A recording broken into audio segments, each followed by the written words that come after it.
As Norway fell to invading German forces in April 1940, King Haakon VII found himself facing a series of desperate decisions. He was caught between the desire to preserve his homeland and save his family. Haakon was pursued across Norway as the country's armed forces fell all around him. This is the remarkable story of the King of Norway on the eve of Nazi occupation and the dramatic escape of the royal family.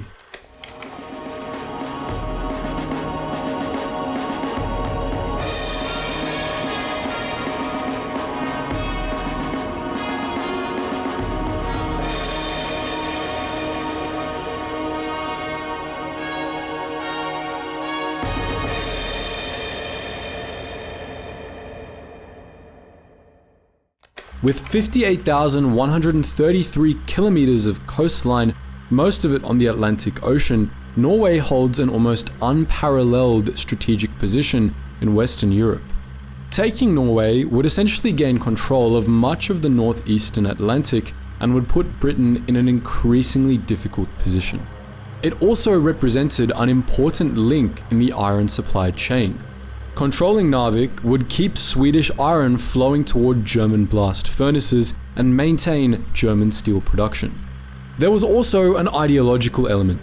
To Aryan Nazis, the Scandinavians represented a master race, albeit one that did not yet have the cultural might of the Nazi Reich.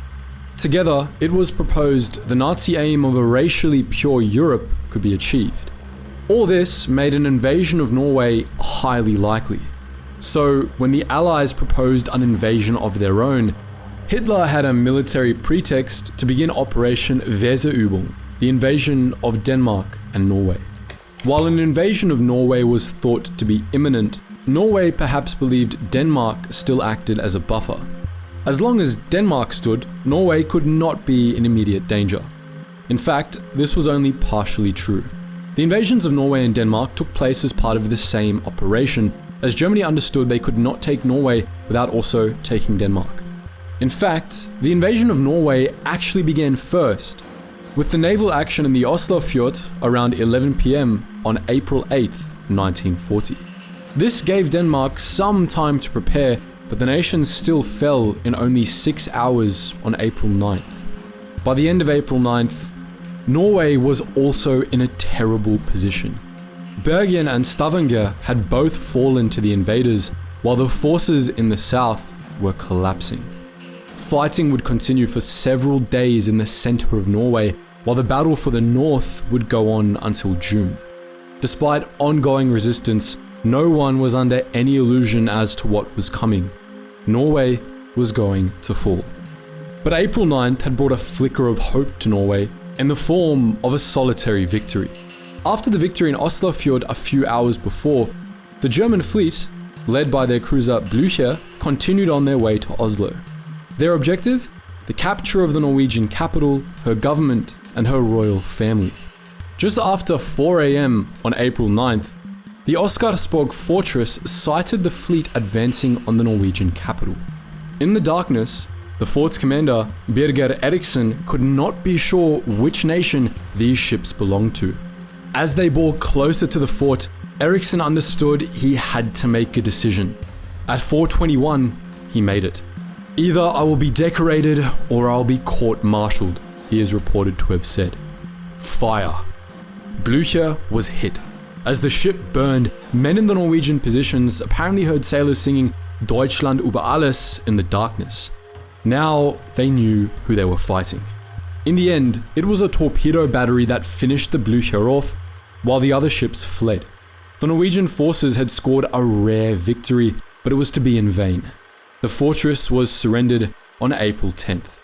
It's just over 30 kilometers from Drøbak to the royal palace at Oslo, and it's possible that King Haakon VII and the royal family would have been able to hear the armaments slamming into the Blücher. Whether they heard it or not, they would have known they were already at war. The alarm was raised just after midnight, and now, with the dawn about to break over the capital, they were on the move. Crown Prince Olaf had arrived at the royal palace in Oslo in the early hours of April 9th with his wife, Crown Princess Martha, and their 3 children. He'd driven himself, unsure of who else he could trust. At 7 a.m., while the Blücher burned in the fjord, King Haakon, Crown Prince Olaf, and the rest of the family were at Oslo's Østbanen station. Ushered onto a train, they made their escape from the capital. They didn't get far. At Lillestrøm, barely 20 kilometers northeast, nearby German bombing brought the train to a halt. But they were soon on the move again, and by 11 a.m., they had made it another 100 kilometers north to Hamar. The king now understood that large swaths of Norway were under Nazi control, and that 100 paratroopers were on his tail, tasked with apprehending him, his family, and his ministers. They next moved to Elverum, only 32 kilometers east of Hamar, but crucially within reach of the Swedish border. Martha and the 3 children were then driven across the border back into the Crown Princess's home nation. King Haakon and Olaf stayed behind. By the time Elverum fell, the remaining royals had relocated to Nybergsund. But Haakon agreed to return to Elverum to meet with the German envoy Kurt Brauer. Their meeting lasted only 10 minutes. Brauer demanded that Haakon accept the Nazi regime now in place in Oslo. Haakon refused. Haakon returned to Nybergsund, but a German raid would see them flee yet again to Ingbygda, 70 kilometers northeast. Now the king, crown prince, and ministers understood they had to make a decision. Flee to Sweden or stay in Norway as it fell. It seems the decision was made for them. Neutral Sweden would detain anyone who crossed and would hand them over to the Nazis. Instead, both ministers and royals headed west, first to Gudbrandsdalen, where General Otto Ruge was mustering what remained of the Norwegian defences.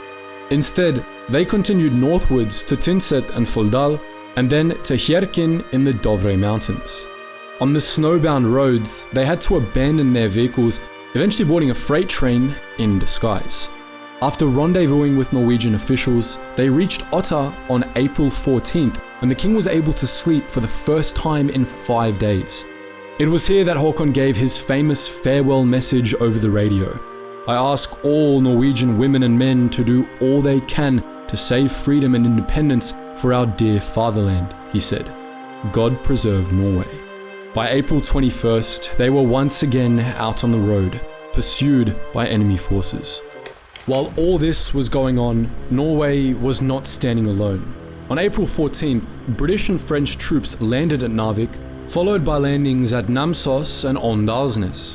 After a few initial victories, the Allied forces found themselves unable to stem the German advance. By April 23rd, the situation was clear. The remaining Allied troops must evacuate. It was on this day that the fleeing king, crown prince, and ministers reached Molde, which was still in Allied hands. On April 29th, as Molde burned, they boarded the HMS Glasgow and headed for Tromsø. The king would be evacuated from Tromsø on June 7th with British forces, while June 9th would mark the final fall of Norway.